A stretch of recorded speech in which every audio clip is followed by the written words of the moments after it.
Hello, hello everyone! Welcome to Art Party Friday here at the Crafty Maven Getaway.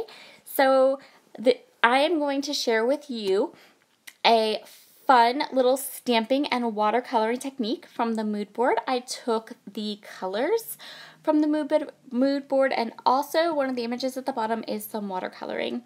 And so I'm going to go ahead and I'm going to play with these Brutus Monroe stamps. They are the cutest little light bulbs and I love them. And I saw these stamps. My friend Christina Sorge, who's also part of the Crafty Maven, she got a set of them and she had them in a video and they were the coolest things ever, so I had to go buy one. She totally enabled me. Anyway, so I am just creating these hanging light bulbs, and then I'm going to show you how to watercolor them using some Tombow dual brush pens. So for my stamp this is my stamp platform I use. It is Tim Holtz stamp platform, and for me, this stamp platform was a game changer because I can stamp on my scrapbook layouts. And I can stamp anywhere I want on my scrapbook layouts. I just have to figure out, how to position the paper, and it's really easy to do. So I highly recommend stamp platforms, hugely. This tool was a total game changer for me for stamping, because I used to never stamp anything, and now I stamp every chance I get. So I'm going ahead and I'm going to create these 3 hanging light bulbs, and then I'm going to also create a border down the bottom of my page using this same stamp set. And yeah, easy peasy. I am using Versafine black ink. It's my favorite black ink. I think it's really good at very detailed stamping, and it's really, I love it.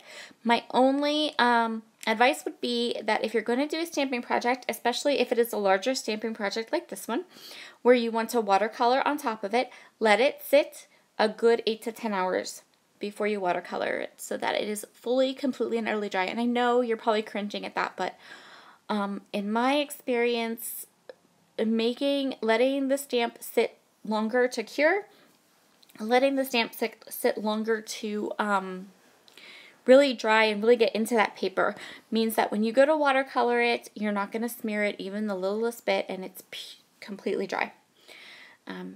So I just flip my paper around to do these lovely borders, and see, that's why you love a stamp platform, because even when you mess it up, you just open it, wipe it up, and start again. And my fingers were so inky till I was done with this stamping part of my layout. So this is the next morning, so it would have been this morning. Yes, I didn't finish this layout till this morning, hence you have an evening edition of Art Party Friday. I'm fussy cutting these stamps. So these are some stamps that I practiced with before I did my layout. I wanted to just get a feel for the stamps and get them good and cured. So I fussy cut them out, and now I'm placing and I did color. I colored the ones that I had fussy cut. And now I'm going to go ahead and I'm going to pop dot the fussy cut light bulbs on top of some of the matching ones along the bottom, just for some dimension and something different, and for some interest. And now we can color. Okay, so this is how I'm coloring these. I'm tracing over the yellow part with my yellow marker, and then I'm just running my water brush over it. Then I'm coloring in some different spots and outlining the light bulbs with the green marker, and then I'm just going over it with a watercolor brush. And because I let that stamping sit for a long time, the stamping is completely cured and dry, and it doesn't want to smear when I used the Tombow pens or the water over them.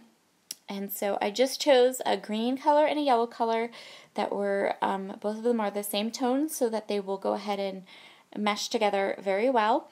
And yeah, as you can see here, we're just going over it, getting a little water, just a bit of water. I think this water brush dispenses too much water when I want to do this technique. So I'm just using some water that I kind of squeezed out onto my acrylic block, because you don't need a lot of water, you just need a wee little bit. And so I'm just going to continue to go through all of these lovely light bulbs and get them all colored up.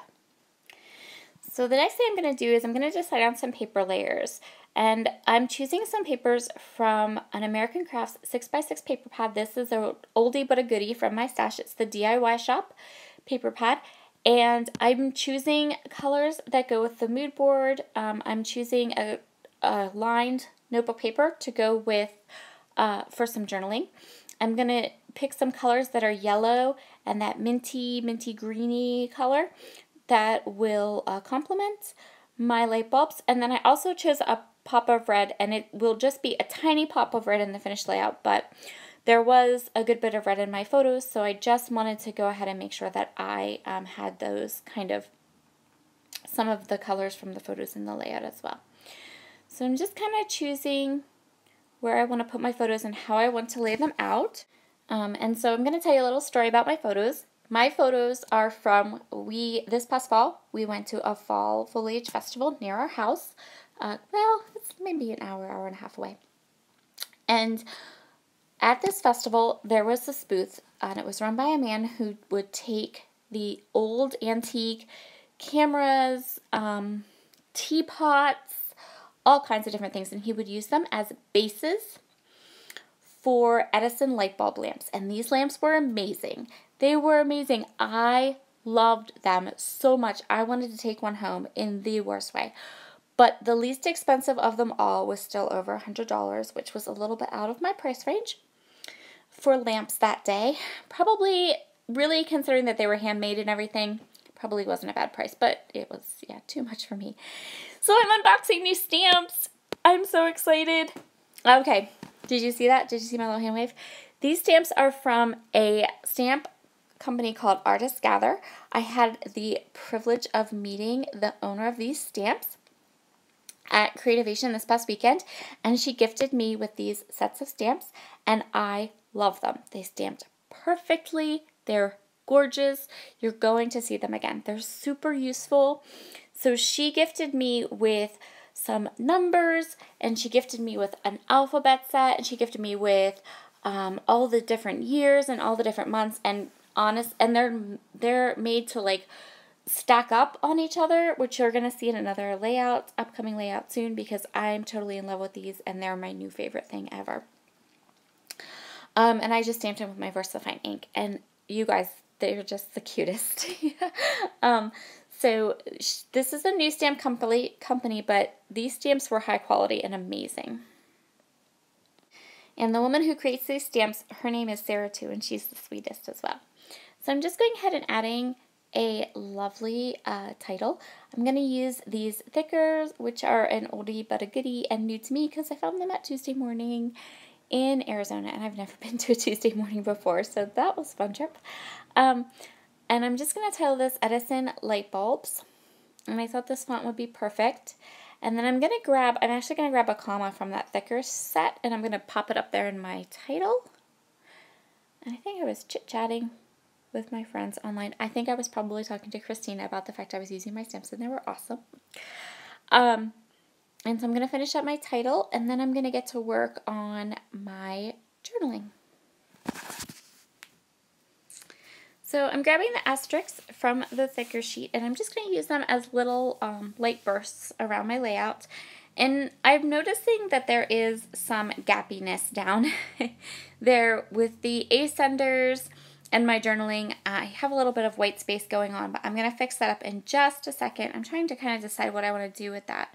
So what I'm going to do is I'm going to grab this Vicki Boutin date stamp, this Vicki Boutin stamp or phrase stamp, and it is from her latest collection, Good Vibes, all the pretty things. I don't remember.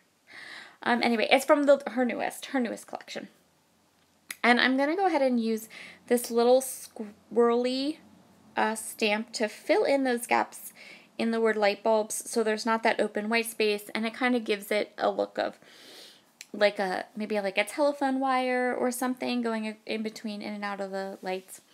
And I really like how that worked out. I think it filled in the space nicely. And that's pretty much I'm just going to adjust this asterisk, and that will complete my layout. Thank you so very much for joining me today on the Crafty Maven Getaway channel, and I hope you have a wonderful weekend. Bye!